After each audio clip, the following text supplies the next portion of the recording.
नमस्कार, हिमाचल दस्तक में एक बार फिर आपका स्वागत है। मैं हूं आपके साथ मस्तराम डलैल। पेश करते हैं हिमाचल प्रदेश की प्रमुख खबरें।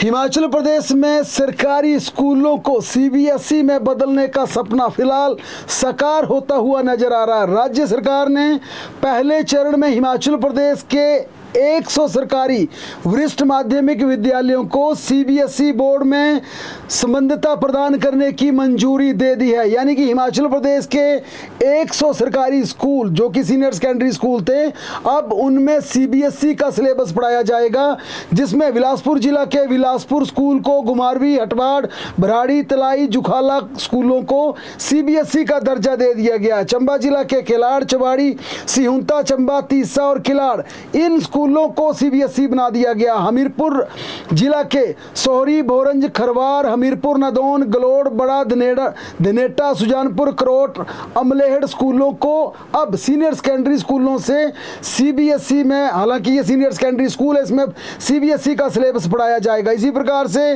कांगड़ा जिला के सरकारी सीनियर सेकेंडरी स्कूल कुंसल, देरा, डलियारा, धर्मशाला, फतेहपुर, इंदौरा, जसीमपुर, अपर लंबा गांव, स्लेटी, ज्वालामुखी, ज्वाली, नगरोटा, सूरिया, न्यू कांगड़ा, नगरोटा, बंगवा, नूरपुर, पालमपुर, बवारना, शाहपुर और कंडवाड़ी को सीबीएसई बना दिया गया है। किन्नौर जिला के रिकांगपिओ, भावानगर, कानम, सांगला को भी सीबीएसई में तब्दील कर दिया गया है। इसी तरह कुल्लू जिला में आनी, बंजार, कुल्लू, सराहन, मनाली स्कूलों को सीबीएसई का दर्जा दे दिया गया है। लाहौल स्पीति के केलोंग और काजा दोनों स्कूलों को सीबीएसई बना दिया गया है। मंडी जिला के बनघोटू, जोगिंद्रनगर, करसोग, गोहर, मंडी, सरकाघाट, जंजैली, सुंदरनगर और पनारसा स्कूल सीबीएसई बन गए हैं। सिरमौर जिला के नाहन, राजगढ़, पांवटा साहिब, नौराधार, सिलाई, कफोटा, सतौन स्कूलों को सीबीएसई बना दिया गया है।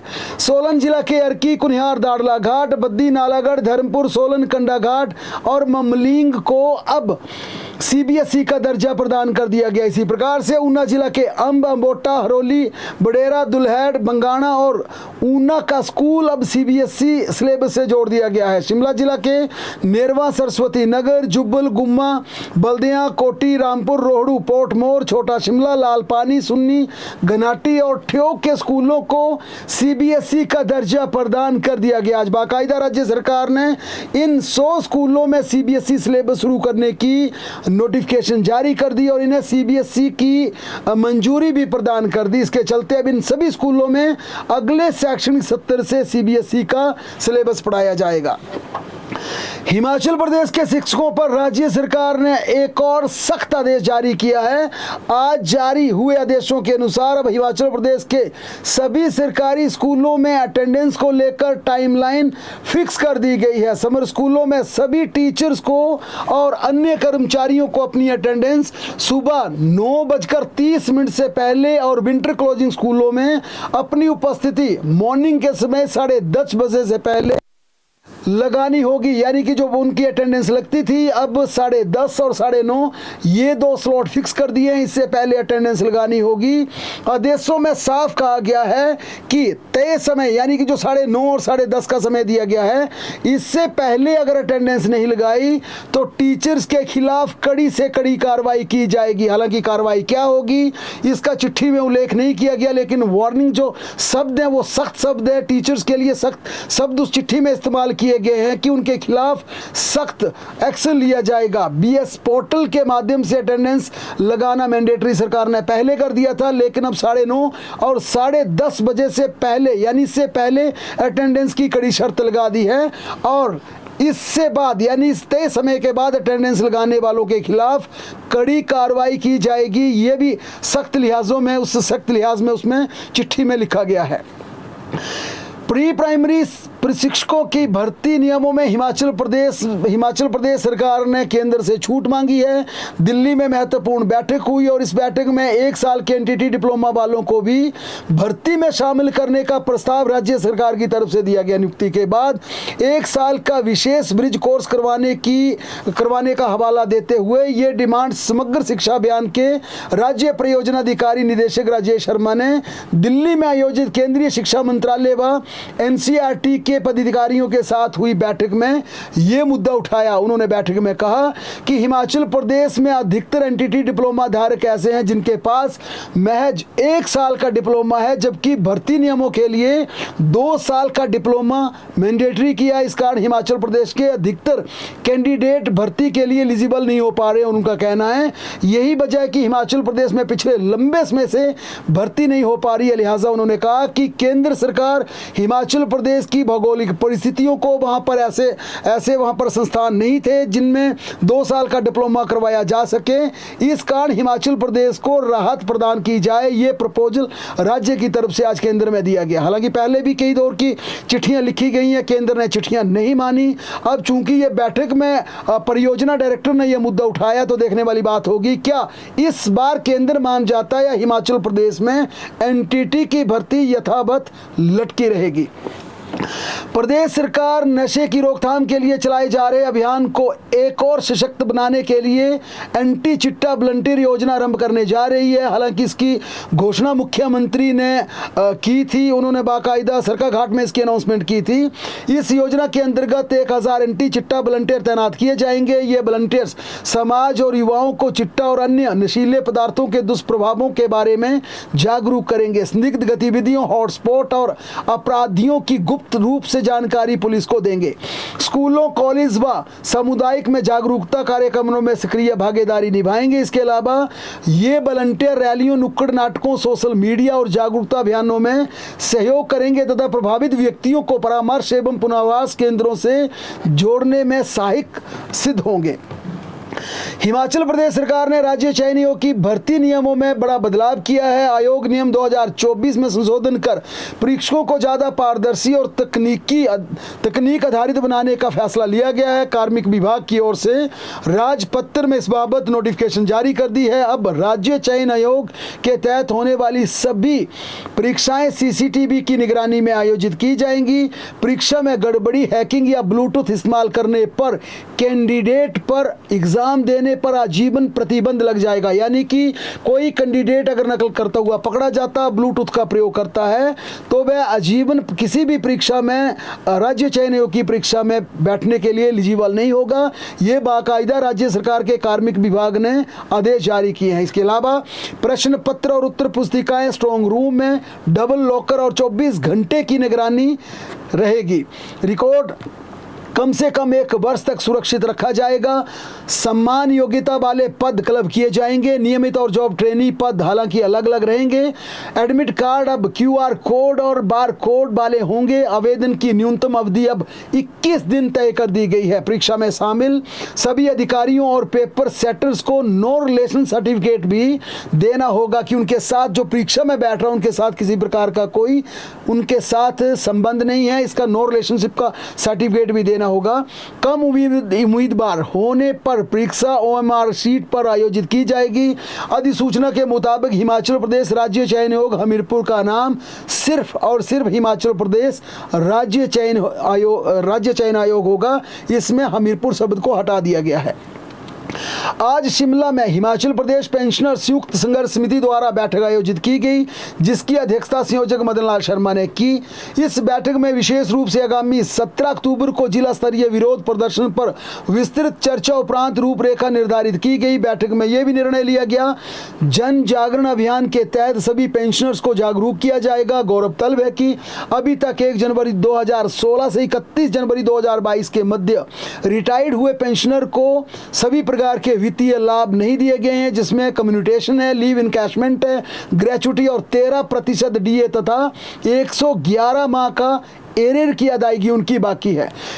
इसी प्रकार से मेडिकल बिलों का भुगतान विगत 3 वर्षों से लंबित पड़ा है, जिस कारण पेंशनर्स में सरकार के प्रति भारी रोष पनप रहा है। इस बारे में संयुक्त संघर्ष समिति ने 1 माह का नोटिस 16 सितंबर को दिया था। यदि इस अवधि के दौरान प्रदेश सरकार पेंशनर्स की देनदारियों की अदायगी नहीं करती है तो प्रदेश भर में धरना प्रदर्शन शुरू कर दिया जाएगा। इसी बीच पेंशन न मिलने से नाराज HRTC के पेंशनर्स भी कल शिमला की सड़कों पर उतरेंगे। पेंशनरों ने चेतावनी दी है कि HRTC मुख्यालय के बाहर धरना प्रदर्शन किया जाएगा। कल्याण संगठन के अध्यक्ष तरसेम चौधरी ने कहा कि आज 25 तारीख हो गई, लेकिन हिमाचल प्रदेश में HRTC के पेंशनर्स को अभी तक पेंशन नहीं दी गई है। इसके लिए विरोध प्रदर्शन कल सड़कों पर उतरकर और एचआरटीसी के मुख्यालय में इकट्ठा होकर किया जाएगा।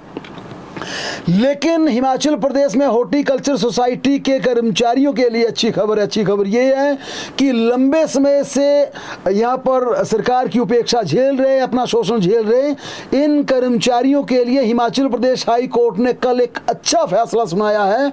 और इस पारित फैसले में कहा गया कि हिमाचल प्रदेश बागवानी विभाग में कार्यरत सोसाइटी के 290 सभी कर्मचारियों को रेगुलर किया जाएगा। ये पारित आदेशों में हाई कोर्ट ने पिछले कल अपना ऑर्डर पास किया है। कोर्ट ने अपने फैसले में कहा सोसाइटी के कर्मचारियों को 2 साल का अनुबंध कार्यकाल पूरा होने के बाद बैक डेट यानी कि जब उनका कॉन्ट्रेक्चुअल पीरियड 2 साल का पूरा हुआ था तभी से पिछली तिथि से उनको रेगुलर किया जाए और तमाम वित्तीय लाभ भी जारी किए जाएं। हिमाचल प्रदेश में बागवानी कर्मचारियों पर दिए गए इस फैसले के बाद अब प्रदेश भर के उन दूसरे डिपार्टमेंट की सोसाइटी के तहत तैनात कर्मचारियों के लिए राहत की एक उम्मीद जगी है कि वह भी लंबे समय से जो उपेक्षा झेल रहे हैं उन्हें भी रेगुलर किया जा सकता है। जाहिर तौर पर इन कर्मचारियों को सोसाइटी कर्मचारी बताकर पिछली कई सरकारों ने इनके साथ सौतेला व्यवहार किया था। आखिरकार हिमाचल प्रदेश हाई कोर्ट से मिली राहत के बाद अब इसका सीधा लाभ हिमाचल प्रदेश बागवानी सोसाइटी के 290 कर्मचारियों को मिलेगा और इस फैसले के लागू होने के बाद राज्य के अन्य सोसाइटी के कर्मचारियों को भी अब रेगुलर होने की उम्मीद जगेगी और उनके नियमितीकरण का रास्ता साफ हो जाएगा। हाई कोर्ट ने स्कूल शिक्षा निदेशक शिमला का वेतन अगले आदेश तक रोकने के आदेश पारित किए हैं। ये आदेश न्यायाधीश अजय मोहन गोयल ने एक अवमानना याचिका पर सुनवाई करते हुए दिया। याचिकाकर्ता ने कोर्ट को बताया कि 10 जून 2024 को कोर्ट ने उनके पक्ष में फैसला सुनाया था। उस आदेश में प्रतिवादी राज्य सरकार को सहायता अनुदान ग्रांट इन एड का भुगतान 8 हफ्ते के भीतर करने के आदेश पारित किए थे। अंतिम फैसला आने के बावजूद अब तक इस आदेश की पालना नहीं की गई। ये मामला वर्ष 2014 से लंबित है और उच्च वरिष्ठ माध्यमिक स्कूलों में कार्यरत एसएमसी शिक्षकों का है। याचिकाकर्ता ने बताया कि आदेश लागू करवाने के लिए उन्होंने 2 निष्पादन याचिकाएं भी दायर की थी।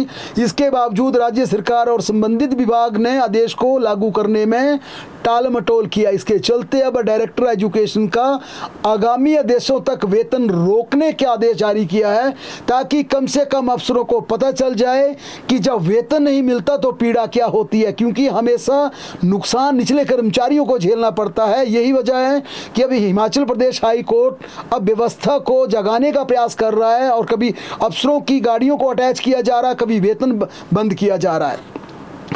हिमाचल प्रदेश हाई कोर्ट ने मुख्य सचिव प्रबोध सक्सेना के सेवा विस्तार मामले में राज्य सरकार से हल्फनामा दायर करने के आदेश जारी किए हैं। अदालत ने कहा है हल्फनामा में बताया जाए कि मुख्य सचिव सेवा विस्तार मामले में क्या हिमाचल प्रदेश कैबिनेट की मंजूरी के बिना मुख्यमंत्री की रिकमेंडेशन पर इस मामले को भेजा जा सकता था, यानी जो उनकी सेवा विस्तार की चिट्ठी थी क्या बिना कैबिनेट की रिकमेंडेशन के क्या सिर्फ मुख्यमंत्री की सिफारिश पर यह मामला दिल्ली को भेजा जा सकता था। मुख्य न्यायाधीश गुरमीत सिंह संदेवालिया और न्यायाधीश रंजन शर्मा की खंडपीठ ने कहा कि मुख्यमंत्री ने जो सिफारिशें केंद्र सरकार को भेजी क्या वे नियमों के विपरीत हैं या नहीं। राज्य सरकार और केंद्र सरकार ने अदालत से कुछ और जानकारी के लिए दस्तावेज पेश करने के लिए समय मांगा, जिसे अदालत ने स्वीकार करते हुए अब इस मामले की सुनवाई 13 अक्टूबर को रखी है। लेकिन जो हाई कोर्ट ने जो तमाम सवाल उठाए उन्हें एफिडेविट के माध्यम से अदालत में प्रस्तुत करने के भी आदेश पारित किए गए। हिमाचल प्रदेश बिजली बोर्ड के 3 पूर्व इंजीनियरों और मैसेज गिलबर्ट इस्पात प्राइवेट कंपनी के 2 निदेशकों के खिलाफ विजिलेंस में एफआईआर दर्ज की गई है। यह मामला बिजली बोर्ड के चेयरमैन संजय गुप्ता की शिकायत पर दर्ज हुई है। बद्दी में कई सालों पहले मैसेज गिलबर्ट इस्पात प्राइवेट लिमिटेड नाम की कंपनी संचालित हो रही थी। इस कंपनी ने बिजली के बिलों का भुगतान नहीं किया। बिल अमाउंट अधिक होने पर बोर्ड अधिकारियों ने कंपनी का बिल लेने के बजाय इसे इंस्टॉलमेंट में देने की उसे बड़ी राहत प्रदान कर दी। कंपनी का बिजली मीटर दोबारा चालू कर दिया, यानी कि जो तमाम आरोप यहाँ पर एफआईआर में लगाए गए उनके अनुसार सीधे तौर पर कंपनी को फायदा पहुंचाकर बिजली बोर्ड को चपत लगाई गई। एफआईआर में कहा गया कि कंपनी ने बिल के भुगतान के चेक देने शुरू कर दिए, बाद में चेक भी बाउंस हो गए। कुछ समय बाद कंपनी डिफॉल्टर हो गई और बोर्ड अधिकारी कंपनी की जेब से बिजली बिल का पैसा नहीं वसूल कर पाए। यानी कि बिजली बोर्ड के अधिकारी, आला अधिकारी ही कंपनी पर मेहरबान थे और मिली भक्ति के चलते ये सबसे बड़ी चपत बिजली बोर्ड को लगाई गई। एफआईआर के अनुसार इस कंपनी का लगभग 11 करोड़ 84 लाख रुपए का बिल अभी भी पेंडिंग है। इस मामले में बिजली बोर्ड के चेयरमैन संजय गुप्ता ने 3 इंजीनियर सहित कंपनी के खिलाफ विजिलेंस में शिकायत दर्ज करवाई। इस आधार पर स्टेट विजिलेंस ने तत्कालीन चीफ इंजीनियर राजेश कुमार ठाकुर, तत्कालीन अधीक्षण अनूप धीमान, तत्कालीन chief engineer commercial YR Sharma, Messrs Gilbert इस्पात प्राइवेट लिमिटेड के निदेशक अभिनव मोदगिल, उमेश मोदगिल और बिजली बोर्ड के अन्य अधिकारियों और कर्मचारियों पर मामला दर्ज करवाया है। बड़ी बात है कि अभी तक सिर्फ 3 पूर्व इंजीनियरों को, पूर्व पदाधिकारियों को नामजद किया गया है, कंपनी के 2 पदाधिकारियों को नामजद किया है। लेकिन इस एफआईआर में ये साफ तौर पर देखा जा सकता है कि आने वाले समय में इसमें और कई आरोपियों के नाम नामजद होंगे। यानी जैसे जैसे केस आगे बढ़ेगा कई और पूर्व इंजीनियर और बड़े अधिकारियों के नामजद किए जाएंगे। आपको बता दें, बिजली बोर्ड के एमडी मार्च महीने में अतिरिक्त मुख्य सचिव होम को इस मामले में जांच के लिए पत्र लिख चुके हैं। विजिलेंस द्वारा प्राथमिक जांच में गड़बड़ी पाए जाने के बाद विजिलेंस ने आज एफआईआर दर्ज कर ली। माना जा रहा है कि बोर्ड चेयरमैन संजय गुप्ता के निशाने पर कुछ बड़ी हस्तियां हैं जिन्होंने आपसी मिलीभगत से बिजली बोर्ड को चपत लगाई है। प्रदेश की राजधानी शिमला के बहुचर्चित युग हत्याकांड मामले में हिमाचल प्रदेश हाईकोर्ट के फैसला आने के बाद शिमला की सड़कों पर आज एक बार फिर जन आक्रोश देखने को मिला। इस दौरान कई लोगों ने नारेबाजी भी की और युग हत्याकांड के दोषियों को लेकर भी उन्होंने कहा कि अभी तक इस हत्याकांड में न्याय नहीं मिला है। लोगों ने आज नारेबाजी की और उनके हत्यारों को फांसी देने की एक बार फिर मांग की।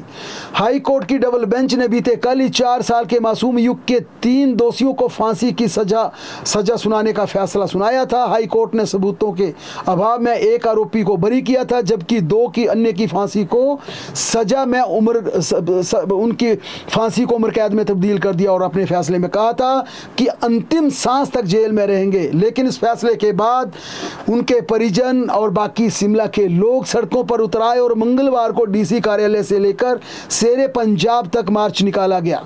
युग के पिता विनोद कुमार ने कहा कि जो फैसला आया उससे संतुष्ट नहीं है। उन्होंने कहा कि इस पूरे मामले में अभी तक युग के पूरे हत्याकांड के दोषियों को पूरी तरह से न्याय नहीं मिला। उन्होंने कहा कि हम चाहते हैं कि इस पूरे मामले को लेकर उनकी फांसी को बरकरार रखा जाए। उन्होंने कहा कि इस फैसले को सुप्रीम कोर्ट में चुनौती दी जाएगी, अपनी आखिरी सांस तक न्याय के लिए संघर्ष करेंगे। उन्होंने कहा कि जो पिछले कल हिमाचल प्रदेश हाई कोर्ट का फैसला आया है इसके खिलाफ अब सुप्रीम कोर्ट का दरवाजा खटखटाएंगे और जिन दोषियों को उम्र कैद की सजा सुनाई गई है उन्हें फांसी देने के लिए सुप्रीम कोर्ट का, सर्वोच्च न्यायालय का अदालत का दरवाजा खटखटाया जाएगा। हमीरपुर जिला की ग्राम पंचायत नेरी में मां को कुत्ते के हमले से बचाते बचाते बेटा अकाल मौत का ग्रास बन गया। लावारिस कुत्ते के काटने से बीते सोमवार को मेडिकल कॉलेज हमीरपुर में उपचार के दौरान युवक की मौत भी हो गई। दरअसल 15 दिन पहले लावारिस कुत्ते ने रात के समय सुमित कुमार की मां पर हमला कर दिया। कुत्ते ने जैसे ही हमला किया तो सुमित की मां को बचाने का प्रयास करने लगा। यही प्रयास सुमित के लिए जानलेवा साबित हुआ। कुत्ते ने मां को तो छोड़ दिया, लेकिन मां को छोड़ने के बाद एकदम 31 साल के बेटे सुमित पर झपट पड़ा। कुत्ते ने सुमित के सिर और आंखों को बुरी तरह से नोच डाला। इस कारण सुमित की दुखद मौत हो गई।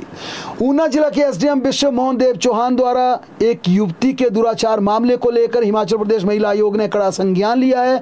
महिला आयोग की चेयरमैन विद्या नेगी ने बताया कि उन्होंने एसपी ऊना को फोन कर इस पूरे मामले की निष्पक्ष जांच के आदेश पारित किए। विद्या नेगी ने बताया कि एसपी ने उन्हें कानून के तहत कार्रवाई करने का आश्वासन दिया है। दोषी को किसी भी सूरत में नहीं बख्शा जाएगा। वहीं इस पूरे मामले में फोरेंसिक टीम ने ऊना जिला मुख्यालय पर स्थित सर्किट हाउस में पहुंचकर साक्ष्य जुटाए। हालांकि अभी तक अधिकारी फरार है और पुलिस के हत्थे नहीं चढ़ा है। फोरेंसिक टीम ने रेस्ट हाउस के उस कमरे का निरीक्षण भी किया जहां कथित घटना को लेकर खुलासा किया गया है। कई प्रकार की बातें कही गई है। टीम ने मौके से कई नमूने और अन्य अहम सबूत जुटाए हैं जिन्हें वैज्ञानिक जांच के लिए प्रयोगशाला में भेजा जाएगा। पुलिस का कहना कहना है इन साक्ष्यों से जांच को मजबूती मिलेगी। लेकिन उधर स्थानीय लोगों में ये भी कहना है कि इतना बड़ा अधिकारी जिसकी इतनी बड़ी आइडेंटिफिकेशन है, इतनी बड़ी पहचान है, आखिर पुलिस ने उन्हें भागने क्यों दिया, पुलिस ने उन्हें जाने क्यों दिया, उन्हें अभी तक एफआईआर दर्ज करने के बाद गिरफ्तार क्यों नहीं किया गया। उधर कांगड़ा केंद्रीय सहकारी बैंक में विवाद के बीच अब ईडी की एंट्री हो गई है। ईडी ने कांगड़ा के आरएस बलबेडरे होटल को 45 करोड़ रुपए लोन देने के मामले में सहकारी बैंक को नोटिस जारी किया है। केंद्रीय एजेंसी ने लोन देने पर आधे से अधिक के लोन सेटलमेंट से संबंधित दस्तावेज भी तलब कर लिए। इसे आगामी दिनों में बैंक प्रबंधन पर शिकंजा और कसता नजर साफ दिख रहा है। आपको बता दें, सहकारी बैंक ने आरएस बलबेडरे होटल को 45 करोड़ रुपए का लोन दिया था। बैंक ने जब लोन नहीं चुकाया तो मात्र 21 करोड़ रुपए में सेटल कर दिया और बैंक प्रबंधन ने 24 करोड़ रुपए की राशि माफ कर दी। होटल का ये लोन साल 2016 में एनपीए हो चुका था। इसके बाद बैंक ने नोटिस जारी कर संपत्ति पर कब्जा लेने की कार्रवाई शुरू की। बैंकिंग विशेषज्ञों के अनुसार बैंक को होटल की संपत्ति की नीलामी करनी चाहिए थी। ओपन बोली में बैंक को अच्छी खासी रकम मिल सकती थी, मगर बैंक प्रबंधन ने ऐसा नहीं किया और होटल को उल्टा सेटलमेंट के तहत करोड़ों रुपए की जनता के पैसों पर चपत लगा दिया। इस पूरे मामले में चूंकि पहले बोर्ड को राज्य सरकार ने भंग कर दिया, वहां पर एडमिनिस्ट्रेटर बिठा दिया है, लेकिन अब माना जा रहा है कि परतें खुलेंगी। ईडी की एंट्री के बाद कई बड़े साहबों की और कई बड़े नेताओं की मुश्किलें यहां पर बढ़ेगी, ये साफ तौर पर इस पूरे मामले में देखा जा रहा है। उधर सोलन जिला के अर्की में 62 वर्षीय अमरचंद का शव संदिग्ध अवस्था में घर से बरामद किया गया। सबके पास कीटनाशक दवाइयां भी बरामद हुई। पोस्टमार्टम के लिए अर्की अस्पताल लाए गए। अमरचंद के शरीर पर कोई निशान नहीं दिखा, लिहाजा प्रथम दृष्टया में यह लग रहा है कि यह मामला आत्महत्या का हो सकता है। शिमला जिला के रामपुर में एक दर्दनाक हादसा सामने आया। रामपुर के तहत आने वाले कुड़ीधार क्षेत्र में पहाड़ी से गिरे एक बड़े पत्थर की चपेट में आकर एक स्कूटी सवार 68 वर्षीय रामकिशन की मौके पर मौत हो गई। कुड़ीदार के पास पहाड़ी से लगातार शूटिंग स्टोन हो रहा है, जिसके चलते लोगों की जान को खतरा बन गया है। हमीरपुर जिला के जाऊ गांव में सास की मौत के बाद सदमे में बहू ने भी दम तोड़ दिया। इसके बाद दोनों को एक ही चिता पर देह संस्कार किया गया। दरअसल 85 वर्षीय दामोदरी की बीती शाम 7 बजे मौत हुई थी, जो कि कुछ दिनों से अस्वस्थ चल रही थी। सास की जैसे ही बहू रमेशा देवी ने मौत की खबर सुनी तो वह सास के शव से लिपटकर रोने लगी। इसी दौरान वह बेहोश होकर वहां पर गिर गई। स्थानीय परिजनों ने उसे सिविल अस्पताल भोरंज पहुंचाया, जहां पर डॉक्टरों ने बहू को भी मृत घोषित कर दिया। मौसम की बात करें तो हिमाचल प्रदेश में 1 अक्टूबर तक मौसम पूरी तरह से साफ रहेगा, यानी जो पिछले दिन बरसात हमें सता रही थी, अब हिमाचल प्रदेश में इस सर्द मौसम की आहट के बीच आपको गर्मी का एहसास के बीच आपको धूप का भी आनंद सेकने को मिलेगा, आपको धूप का आनंद देखने को मिलेगा, क्योंकि मौसम विज्ञान केंद्र ने साफ तौर पर कहा कि हिमाचल प्रदेश में अब 1 अक्टूबर तक बारिश की कोई संभावना नहीं और मौसम पूरी तरह से साफ बना रहेगा। बहरहाल प्रदेश की तमाम बड़ी खबरों के लिए लगातार जुड़े रहें हमारे साथ, देखते और पढ़ते रहें हिमाचल दस्तक।